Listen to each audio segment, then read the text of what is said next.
Well, let's speak now to Mihaela Carstei in Washington, D.C. She's the head of the energy program at the Atlantic Council Research Group. Welcome to the program, Mihaela.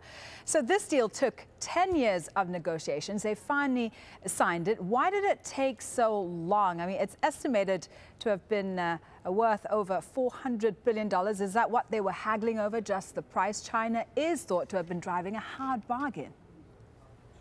Yes, indeed. The price was the main obstacle to closing this deal, and it is, we shouldn't forget, the largest energy deal between two major countries and companies. Now, there's the cost of the gas and then the cost of actually sending the gas to China. How is that going to happen? Well, yes, we can't forget that this deal, although it was signed today, it will take about 6 years to actually see the flows of gas from Russia to China.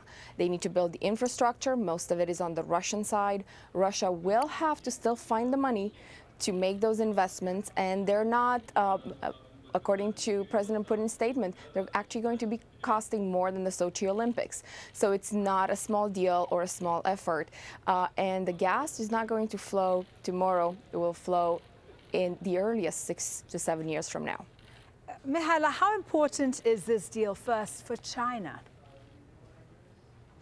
Very much so.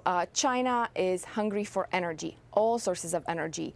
Currently, it's dealing with some major environmental issues caused by burning coal, and it has to maintain a diverse energy portfolio. Domestically, it didn't really have a lot of gas resources.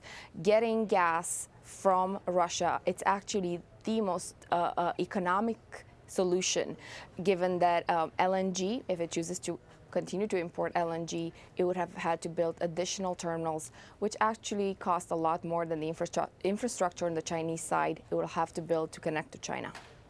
To Russia, sorry. Okay, and how big a deal is this for Russia, which, as we know, has been very keen to find an alternative market for its gas amid that Ukraine crisis and the possibility of more sanctions from Europe? I wouldn't call it an alternative market. We need to be careful.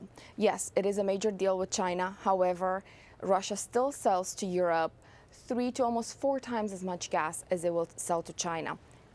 It does not mean that Russia will not continue to depend on having commercial relationships with Europe.